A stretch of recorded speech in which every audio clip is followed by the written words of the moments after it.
People always assume dead ends are just mistakes in planning. A road started and was abandoned, something forgotten, something simple. But after what happened to me, I no longer believe dead ends are accidents. I think some roads stop because they were never meant to lead anywhere. I think some places exist only long enough to pull you in and let something else out. Welcome. You have entered a spooky universe where stories never sleep and shadows never fade. Let's blend your like and subscribe into Spooky Universe. Before we begin, tell me, where are you watching from? And what time is it for you right now?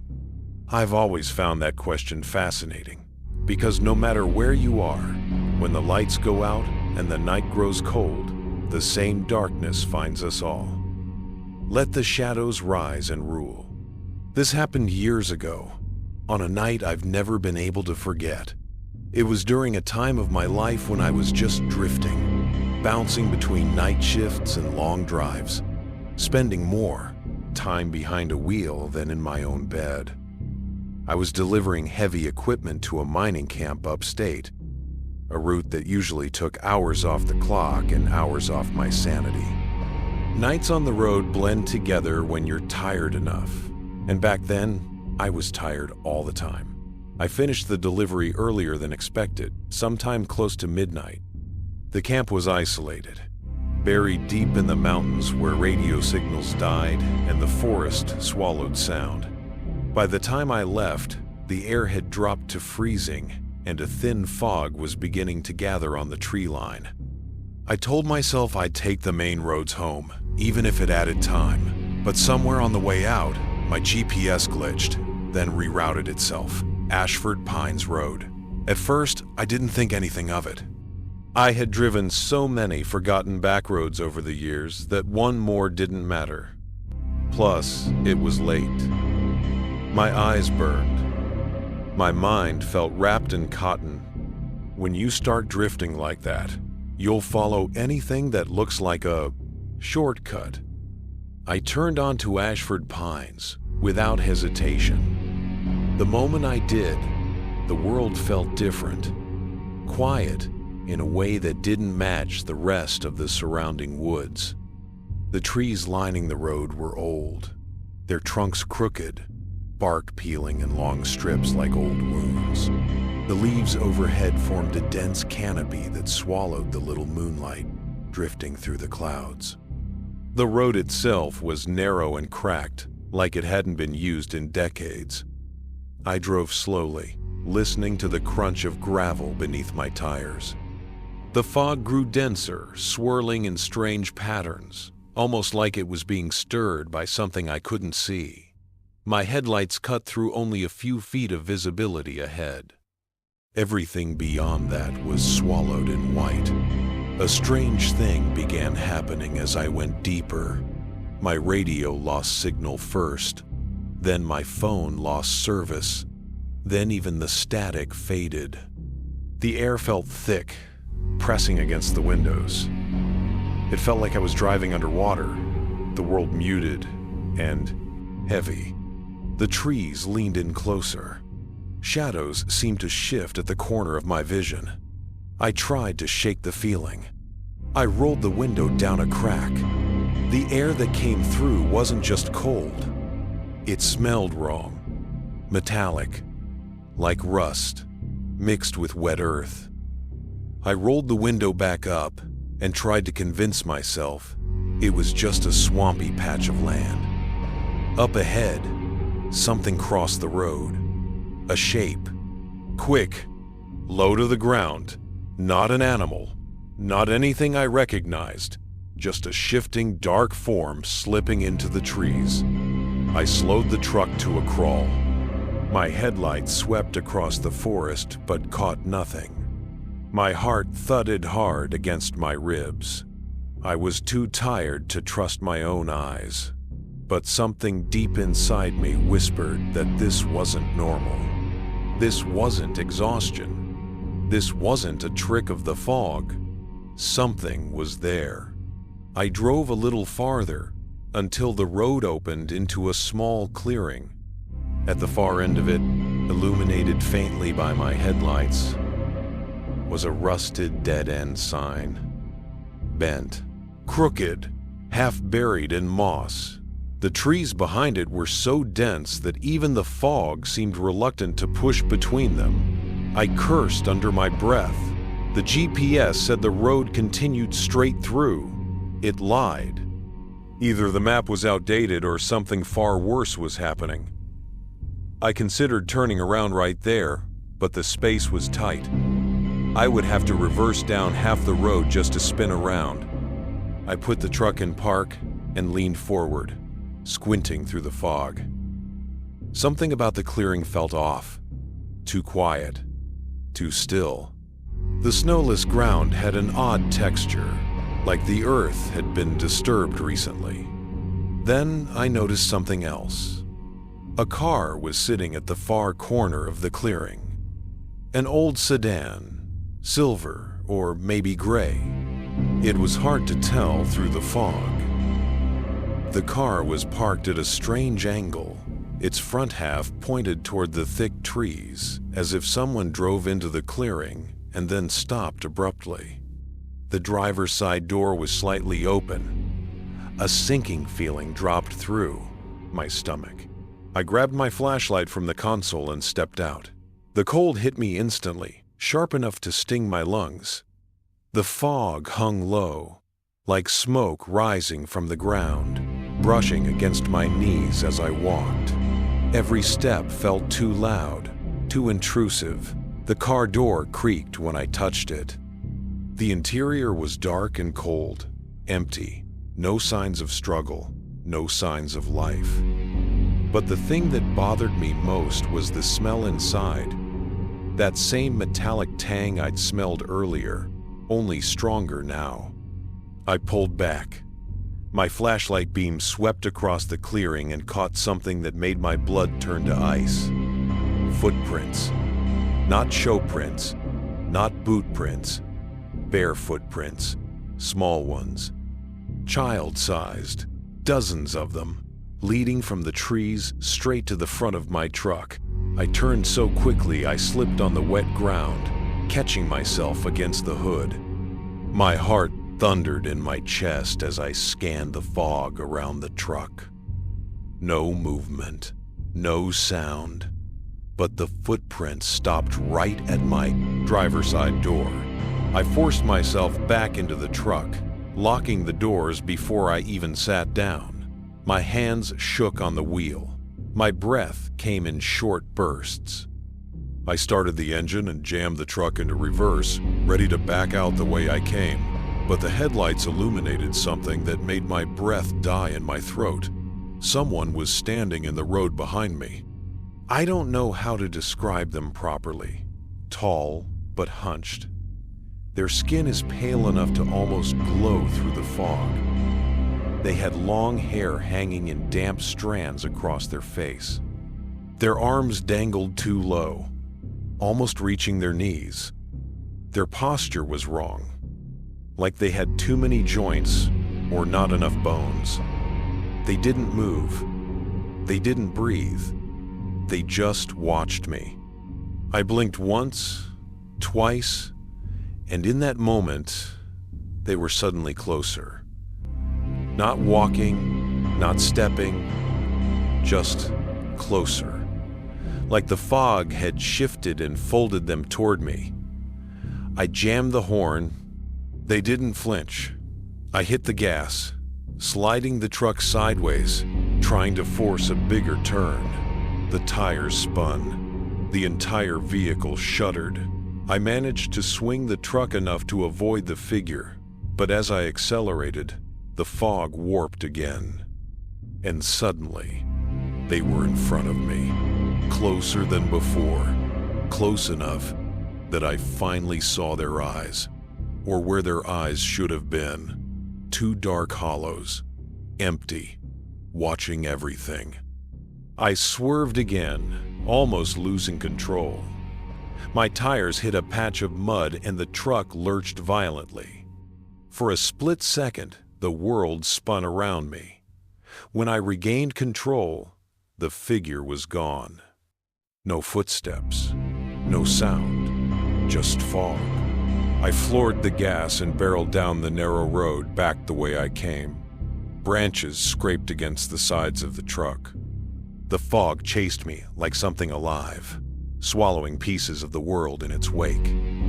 The moment I hit the main road again, the fog vanished, just disappeared.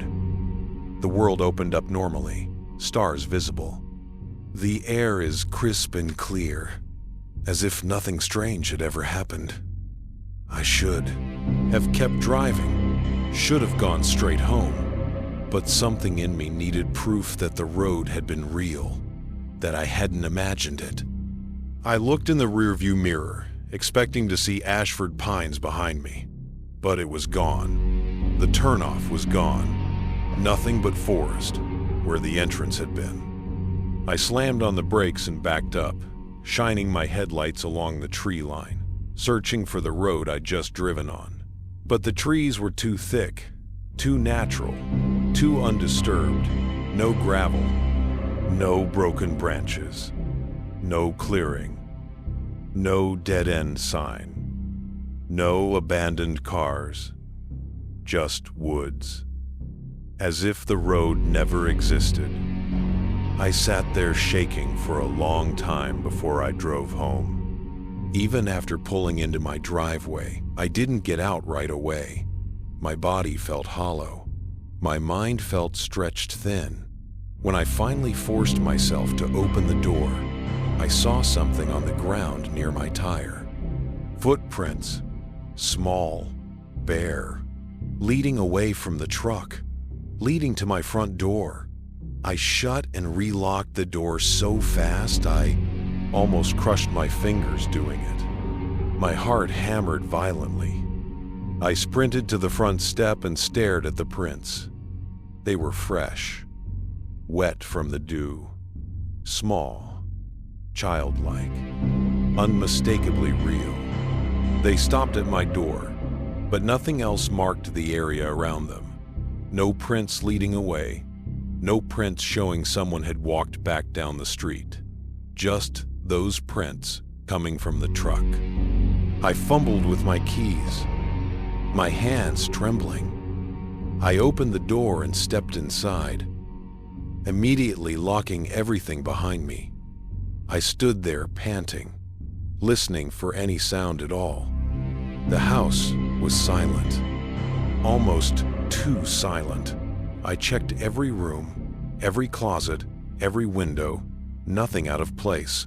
The only strange thing was the air inside my house. It smelled faintly metallic, just like the clearing. Just like the old car. That smell has never faded completely. Over the next few days, it got worse. At night, I'd hear soft footsteps wandering through the hallway. Light, bare, slow. I'd wake up to the feeling of something standing just outside my bedroom door. Breathing, waiting, listening. Sometimes I'd hear tapping against the windows. Sometimes scratching against the walls. Other nights I'd wake to the faint sound of a child laughing. But never from inside the house. Always from somewhere just beyond the walls. As if someone were walking around the house in circles. As if something small and cold and lost were searching for a way in. The worst moment happened a week after the road. I woke up to the sound of my bedroom door opening. Slow, silent. I couldn't move, couldn't speak, couldn't breathe. I felt something step into the room. The floor creaked softly. I forced my eyes open, even though every instinct begged me to keep them shut. Someone was kneeling at the foot of my bed. Small, pale, head tilted, long wet hair covering their face, hands resting on the blanket. Just watch me. I blinked, and they were suddenly closer, almost touching my legs. I don't remember falling, unconscious. I don't remember the moments after. I only know that when I woke in the morning, the bedroom door was closed, my blankets were damp, and there were wet, bare footprints on the floor. Tiny ones. Leading from the foot of my bed straight to the window. A closed window. But on the inside of the glass, a long smear ran down the pane, as if someone had dragged their hand across it while looking outside. I moved out 3 weeks later. I never slept another night in that house. I didn't sell it. I just left. I packed what I could and drove until I reached another city. I avoid back roads now, avoid shortcuts, avoid fog, avoid anything that might lead me somewhere that shouldn't exist. But sometimes, late at night, when I drive home from work, my GPS flickers for a split second, and the route changes. Ashford Pines Road, always spelled wrong, always pointing into the trees, always waiting. And sometimes, before I close my curtains, I catch a glimpse of something small standing across the street, something pale, something barefoot, something to watch. Let me ask you one thing before I end this story. Have you ever wondered why dead ends are always so quiet? Why does the air always feel heavier there? Why do animals avoid them? Why does your body instinctively tense when you reach the very end? Maybe it's because some roads were never meant to lead anywhere. Maybe they lead in circles. Or maybe they lead into places that don't want you to leave. And maybe, if you're unlucky enough, something follows you back. Story number 2. If you think you've heard every kind of dead-end story, trust me, you haven't heard this one. What happened to me still feels impossible, like something that shouldn't exist outside of nightmares. And the worst part is, it wasn't just what happened at the dead end itself. It was what came after. What followed me. What keeps following me. This happened last winter, during that week when the snow came down so fast you couldn't tell where the roads ended and the sky began. I was driving home from a late shift, crawling through the back roads because the main highway was shut down. It was one of those nights where everything felt muted. Every sound is muffled, every shadow blurred. Even my thoughts felt heavy, as if the weather had seeped into my head. I was about 10 miles from my house when my GPS suddenly rerouted. No explanation, no warning. The screen flickered once, glitched, and then showed a new path, one I never saw before. Larkspur Hollow Road.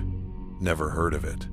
But at that moment, with snow burying everything and visibility shrinking, I figured the GPS was just finding the safest route. The road was narrow, completely unplowed. But my tires were built for it, and I didn't think twice. That was mistake number 1. The trees lining the road looked wrong. Not spooky, not ghostly, just wrong. They had no shape, no definition, all twisted into each other like they'd grown too close and lost their individual outlines. The snow on the branches didn't look real either. It looked powdered on, like stage scenery. The deeper I drove, the more I noticed how absolutely quiet the world had become. Even the sound of my engine seemed dampened beneath the weight of the silence. Then, the road narrowed even more, until it felt like I was squeezing through a tunnel carved out of snow and dead branches. The GPS told me I was almost at the connecting highway, but the road didn't look like it was leading anywhere. I should have turned around. But the snow behind me was worse than the snow ahead of me. And I didn't want to risk getting stuck. So, I kept going. That was mistake number 2. It took me a full minute to recognize that the world around me wasn't getting darker because of the storm. It was getting darker because the trees were closing in, literally leaning closer, bending as if they were drawn toward the heat of my engine. My headlights caught movement now and then, something shifting behind the trees, just beyond visibility. I kept telling myself it was wind. My brain knew better. Then I saw the sign. A red metal dead-end sign, half buried in snow, standing crooked beside the road. I hit the brakes, skidding slightly until I came to a stop just before a large open clearing. The snow here was untouched, smooth as glass. Not a single footprint, not a single tire track. Just a perfect white sheet stretching into the trees. The road ended in the middle of nowhere. My GPS insisted I had to go forward. I leaned closer to the windshield, trying to see through the falling snow. That's when I noticed something in the clearing. A shape, sitting back where the tree line thickened. It looked like a small animal at first, maybe a dog crouched in the snow, staring at me. But as my eyes adjusted, I realized it wasn't an animal at all. It was a person, sitting on the ground, facing me, completely still. I blinked, trying to make sense of it. The snow fell harder, blurring their outline. Their clothes were dark, soaked, clinging to their frame. They looked slumped, like their bones were too heavy for their body. Their head was tilted, their arms limp at their sides. What really bothered me was the way they seemed almost buried, as if the snow had partially swallowed them. I put the truck in reverse. No movement. The tires spun against the ice. I cursed under my breath, trying to rock the truck gently, but the wheels only dug deeper. I tried again and again, but the snow was too thick. I was stuck. I looked back toward the clearing. The figure had moved, not by walking, not by standing. They were simply in a different position, still sitting, still slumped, but closer now, maybe 10 feet closer. I gripped the steering wheel so hard my knuckles cracked. No, absolutely not. This was not happening. I jerked my head away, refusing to look again. I told myself the storm was messing with my vision. Just snow playing tricks, a trick of distance. But when I looked again, I don't know why I looked again, they were even closer. Close enough that I could see pale skin beneath wet strands of hair, lips parted, eyes hollow.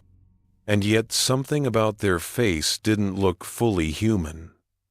Then they stood, not normally. They didn't brace themselves against the snow. They didn't push off the ground. They just rose, like a puppet pulled upward by invisible strings. My breath froze in my chest. They didn't walk toward me. They glided. Their feet barely touched the snow. Each movement was slow, unnatural, like someone learning how to inhabit a body for the first time. I threw my weight onto the gas pedal, ignoring the fact that I was digging the tires deeper. The truck lurched, slid sideways, and then the rear end dipped. My right tire sank into something, a depression in the snow I hadn't seen. The truck tilted slightly, and then everything went still. I watched as the figure approached the driver's side. I locked the doors. That was mistake number 3, because the moment I pressed the lock button, the figure stopped, completely. Their head twitched slightly, like they were listening. Snow gathered on their shoulders. Their breathing was non-existent. Their chest didn't rise, didn't fall. They lifted one hand, Their fingers were too long, too thin, and the nails didn't look like nails at all. They looked like something grown, not crafted, something organic, but not human. They pressed a single fingertip to my window. I didn't hear tapping, I heard cracking. The glass began to spiderweb outward from the point of contact, softly, slowly, as if the cold alone was enough to split it. I panicked and shifted into drive, flooring the gas. The truck roared, lurched violently, and somehow, impossibly, surged forward. Like something pushed from behind, the snow cleared, the road opened, and the dead end disappeared behind me. I didn't question it. I didn't stop until I reached the highway miles away. When I finally pulled over, shaking, crying without realizing it, I saw something on my window. 3 long, thin streaks. Marks that ran from the top of the glass down to the door, as if something had dragged its claws across the surface while I fled. I drove home with every light on inside the truck. I didn't sleep that night, or the next. I convinced myself it was trauma, exhaustion, stress. But then things changed in my house. The windows developed faint cracks overnight. Snow began appearing on my bedroom floor, despite the windows being sealed. Sometimes I hear that same cracking sound at night, the sound of a window weakening under pressure, even though I tell myself it's just the heater adjusting. But the worst part? Every morning, without fail, I find a set of long streaks on the glass of my bedroom window. Long, thin, deliberate trails. Like something is still trying to break through, and I don't know how to stop it. Let me ask you something. Have you ever wondered what would happen if a road led somewhere it wasn't supposed to? Somewhere that wasn't meant for human eyes? Because I think that night, I didn't drive to a dead end. I think I crossed into something else, and something saw me, and it hasn't been forgotten. Story number 3. There's a place on the outskirts of my town called Harvest Ridge. It's nothing more than a stretch of land with a few old barns, some leaning fence posts, and a single long dirt road that leads to nowhere. Most people don't even know it's there. Those who do pretend they don't. The road was never paved, never expanded, never used for much of anything. It was meant to be the first road of a new neighborhood decades ago. But the developers vanished from the project with no explanation. The land was abandoned. All that remained was one narrow path and a stop sign planted at its start, like a warning. I never thought much about it growing up. Just some forgotten patch of earth. But I learned the hard way that some roads stay unbuilt for a reason. It was late fall when I decided to take a shortcut home from a friend's place. The main highway was blocked off due to construction, and GPS was glitchy from the storm earlier that day. The clouds were low and heavy, the air cold enough to carry your breath like smoke. I was tired, a little frustrated, and just wanted to get home to a warm bed. My phone's navigation kept rerouting until it landed on a path I'd never taken before. Harvest Ridge Road. At first, the name didn't register. I just saw the line on the map and followed it. The turnoff was marked by a rusting stop sign that leaned like it was trying to fall over. The road itself was narrow, the gravel soaked from rain and wheel ruts filled with muddy water.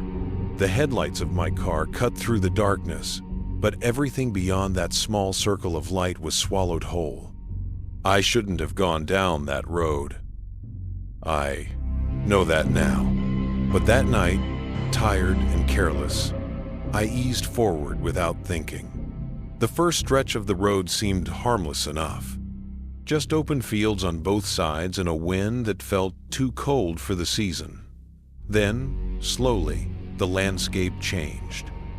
The fields gave way to patches of woods that crept closer and closer to the edges of the road. The trees leaned inward, their branches twisting like fingers over the path. The air smelled of wet leaves and something else, something metallic. I kept driving, trying not to look directly into the trees because I kept seeing shapes I couldn't make sense of. Not animals, not people, just forms that moved too quickly when the headlights hit them. Shadows slipping between trees, like they had somewhere very specific to be. About 15 minutes in, I noticed something strange. The road didn't curve, not even slightly. It stayed perfectly straight. My GPS still showed it snaking through the land, but in reality, the path ahead never changed. It was like driving down a hallway with no doors and no exit. And then I saw the light. A small red glow appeared in the distance. It was faint at first, barely visible through the fog that had started rolling across the ground. I pressed my foot on the brake, letting the car drift to a slower crawl. The glow grew brighter, sharper, more distinct, until I realized what it was.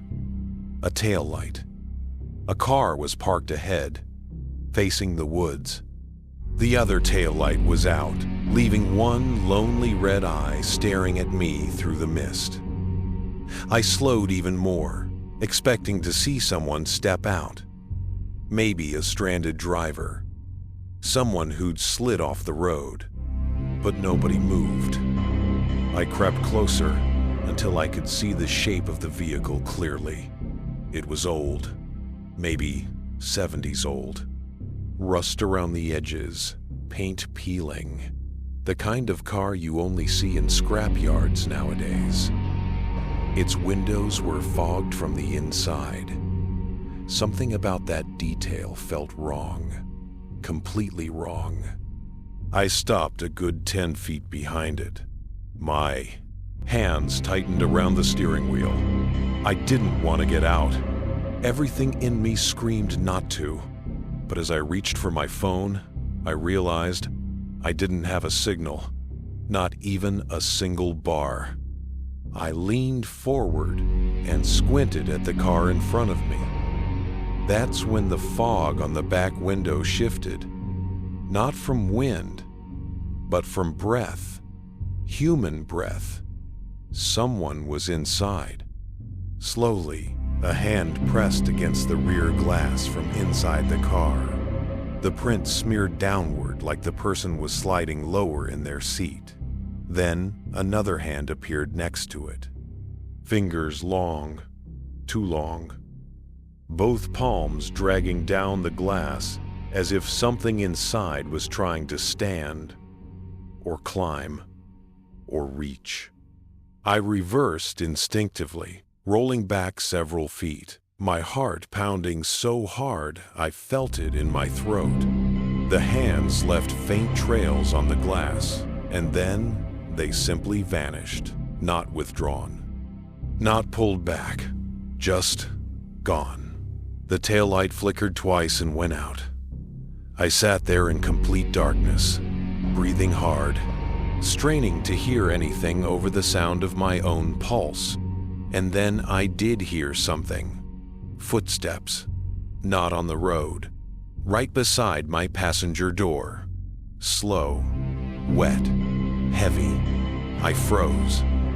My fingers hovered over the lock button, even though I knew I had already pressed it the moment I stopped.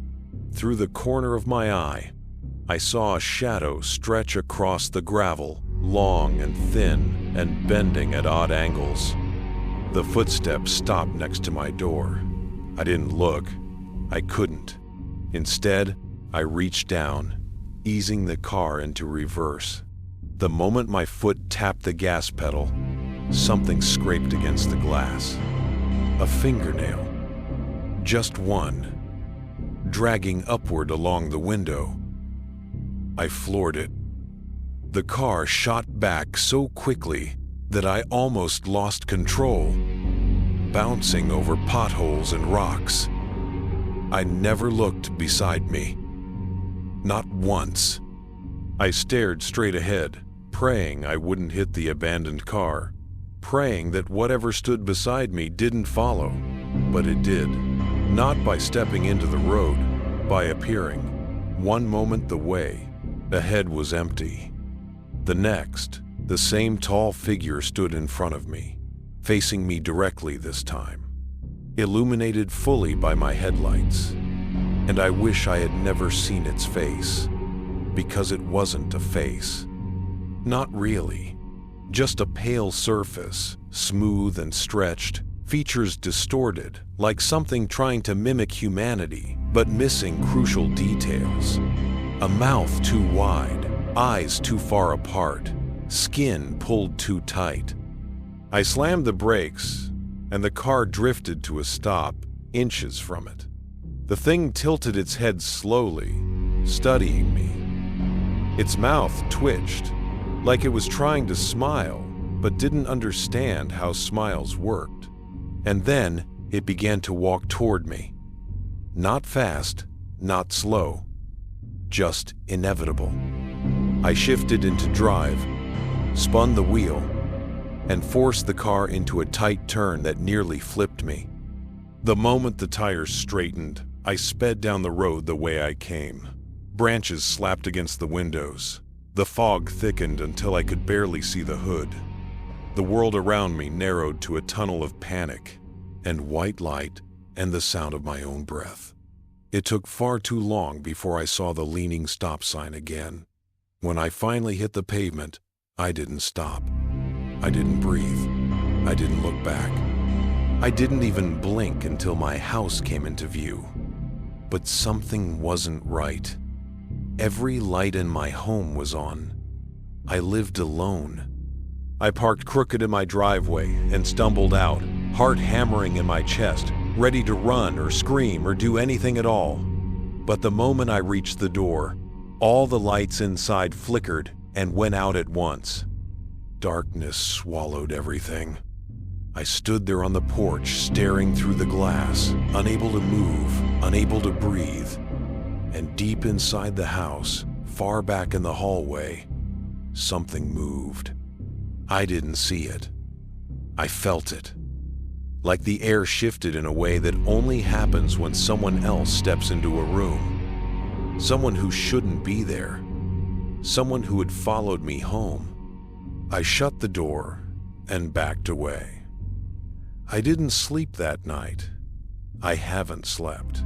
Right since. My house feels wrong, like certain corners hold their breath when I walk past. Sometimes, when I come home late, I see faint streaks on my car windows. The kind left by fingers dragging slowly down the glass. And sometimes, when the night grows too quiet, I hear footsteps on the gravel outside. Tell me, have you ever driven somewhere that felt less like a route and more like a trap? A place that existed only long enough to let something step out of it? I think Harvest Ridge Road wasn't abandoned. I think it was sealed, but something found its way through the cracks, and now it knows where I live. Story number 4. I want to tell you about the night I learned that some roads are not meant for people, and some dead ends are not accidental. They're built that way for a reason. This happened a couple years ago, when I was still working as a delivery driver for a steel yard. The pay was decent, the hours were unpredictable, and half the time I found myself driving through places most people only see when they're lost or running away from something. I told myself that the quiet of those back roads was peaceful, but that was a lie. Silence can be a comfort, but it can also make you hear things that aren't supposed to be heard. That night had started like any other late shift. Fog rolling in from the river, a cold drizzle, and a rush order that someone insisted absolutely had to be delivered before the next morning.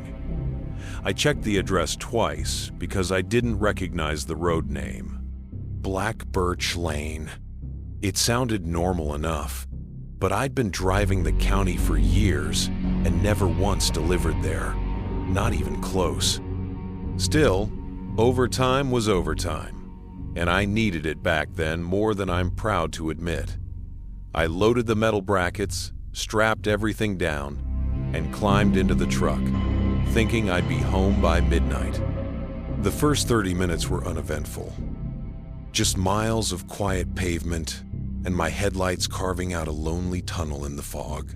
The GPS took me down side roads that felt more like driveways, with trees leaning inward as if listening. At one point, I killed the radio just to hear the hum of the engine, because for some reason even music felt invasive. Too loud for how still everything was. Too human. I turned onto Black Birch Lane, expecting at least a few scattered houses, maybe a dog barking somewhere, porch lights, anything at all. But the road just stretched into darkness, swallowed by fog so thick I felt like I was driving through milk. The lane was narrow, barely wide enough for my truck. Branches scraped along the side like fingers dragging across metal. The trees pressed tighter the farther I went, until they formed a kind of archway above me. The air changed, too. Heavier somehow. Denser. The damp smell of soil and rotting leaves crept through my vents. The GPS said the drop-off point was half a mile ahead at the end of the lane. I told myself that was fine, even though my stomach was already tightening, with that strange instinctual warning that something wasn't right. You know that feeling when your body senses something before your mind can articulate it? When your heartbeat runs ahead of your thoughts as if trying to get somewhere safer than you are? That was the beginning of it. About 200 yards down the lane, I saw something through the fog. At first, it looked like the pale shape of a deer standing in the middle of the road. But as my headlights cut through the mist, the figure sharpened just enough to reveal it wasn't an animal at all. It was a person. Tall, completely still, facing me with a posture so unnatural it made my skin tighten. They stood like someone who had forgotten how to inhabit their own body. I slowed the truck until I nearly stopped, keeping a good 20 feet between us. I leaned forward, trying to make out details, but the fog hugged them tightly, keeping their features hidden. Their clothes were dark, soaked by the drizzle, and their arms hung, too straight by their sides. No sway, no shifting weight, no reaction to my headlights hitting them full on. I honked lightly, hoping to snap them out of whatever daze they were in. They didn't flinch. Something inside me, deep and primal, whispered, "Don't get any closer." But the lane was too narrow to safely reverse, and the drop-off was not far ahead. I held my breath, edged the truck slightly to the right, and crept forward just enough to pass at a crawl. My window was only partly lowered, but as the figure came alongside my door, I felt the temperature drop. I didn't want to look at them directly. I really didn't.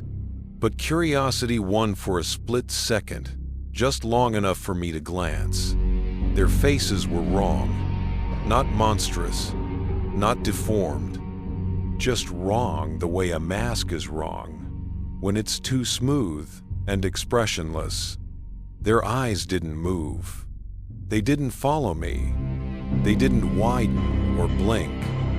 Their gaze was fixed on some point straight ahead, as if I wasn't even there.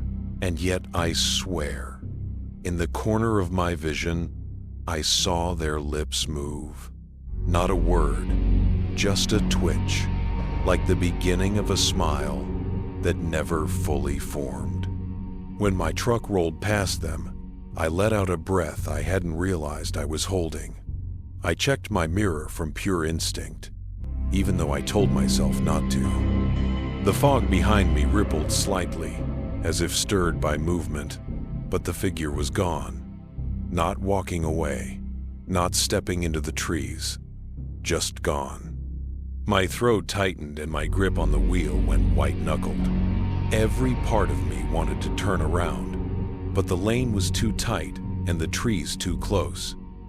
I pressed on, telling myself that the end of the road was only minutes away. The fog thickened to the point where I couldn't tell where the sky ended and the ground began. The truck felt like it was floating. Even the sound of gravel under my tires seemed muted, swallowed by the damp air. Finally, the headlights broke onto an open space, or what used to be an open space. The lane ended abruptly at a collapsed wooden gate and an old guardrail that looked like it hadn't been touched in years. Behind it was nothing but woods, no construction crew, no house, no trailer. No sign of life at all, just a dead end that didn't feel like a mistake, more like a warning. I parked, turned on my hazard lights, and climbed out. The fog pressed against me like something alive. The woods ahead were pitch black, the kind of darkness that feels thick enough to hold shape. The drizzle had become a fine mist that clung to my eyelashes. I checked the delivery slip again, hoping maybe I'd misread something. But the address was there. Black Birch Lane, end of road. Drop materials anywhere past the gate. I grabbed the first metal bracket, hauled it off the truck, and tossed it over the guardrail. It hit the ground with a dull thud. That's when I heard it. A tapping sound. Slow, soft, steady. Coming from somewhere to my left. At first, I thought it was raindrops hitting a hollow branch. But the rhythm was too deliberate, too human. Tap, tap, tap. I froze, listening. Another tap. Closer now. The fog shifted, and for a moment I thought I saw the faint shape of someone standing just beyond the guardrail. But when I blinked, the shape dissolved back into the mist. I tried to ignore it. Told myself it was just water dripping off the trees, just nerves. But then another tap sounded directly behind me. I spun, heart slamming in my chest, but the lane behind me was empty. Empty, except for the fog that seemed thicker now, almost pulsing. I hurried back to the truck and reached for the door handle when something brushed the back of my neck. Not wind, not mist. Fingers. Light, cold, deliberate. I whipped around, stumbling backwards so hard I hit the truck with my shoulder. But nothing was there. Just fog and trees and that cold tightening in my gut that told me I was no longer alone. I climbed into the truck, slammed the door, and locked it. My breath fogged the glass. My hands shook so badly the keys jingled against the ignition. I forced myself to breathe and started the engine. The headlights flared through the fog, and that's when I saw it. A figure stepping into the light. Not the one from before. This one was different. Taller. Thinner. Its limbs seemed too long for its body, as if stretched by something that didn't understand human proportions. Its skin was pale enough to reflect the headlights. It stood motionless in front of the guardrail, partially hidden by the mist, but unmistakably facing me now. I didn't blink. I didn't move. I just sat there gripping the wheel, every muscle locked. Then, slowly, the figure tilted its head, as if studying me. The motion was smooth, too smooth. It didn't breathe, didn't sway, didn't even register the cold. It was like watching something imitate a person without fully understanding what one was. I shifted into reverse. The truck rolled back an inch. Then the tires slipped on the wet gravel. The truck lurched sideways. The figure took one single step forward, silent and fluid, like it was gliding. That was enough. Something primal in me snapped. I rocked the truck gently, fighting for traction, And after a long second, the tires caught. I reversed down that lane faster than I should have, but I didn't dare look away from the mirror. The fog swallowed everything behind me, but just before the woods vanished from view, I thought I saw an arm stretching into the lane, reaching for the back of the truck like someone groping through thick curtains. When I finally burst out onto the main road, I didn't stop, didn't slow. I drove until the fog was nothing but a memory in the rearview mirror, and the night sky opened above me in that peaceful, normal way it should have felt the whole time. But even as the miles passed, I couldn't shake the feeling that something had followed me out. Something quiet, something patient. I made it home just after 1 a.m. I killed the engine, stepped out, and listened to the familiar creaks and groans of my own street. Normal, safe. But as I walked toward my front door, I noticed something on my windshield. A small wet mark, as if a finger had traced a single line down the glass. A long, thin, deliberate streak. I didn't sleep that night. I haven't driven down Black Birch Lane again. I told my supervisor the road didn't exist, and he didn't believe me until he checked himself and found nothing. No lane, no sign, no gate, no dead end. But sometimes, on the quietest nights, when I'm alone in my car and the world around me grows still, I hear that faint tapping again. Slow, steady, familiar. Tell me, have you ever driven somewhere that didn't feel like it belonged on any map? Somewhere that felt like it was waiting for you specifically? I think some roads only appear when they want to, and some dead ends are not there to stop you. They're there to keep something in. And the terrible thing is, I don't think it stayed.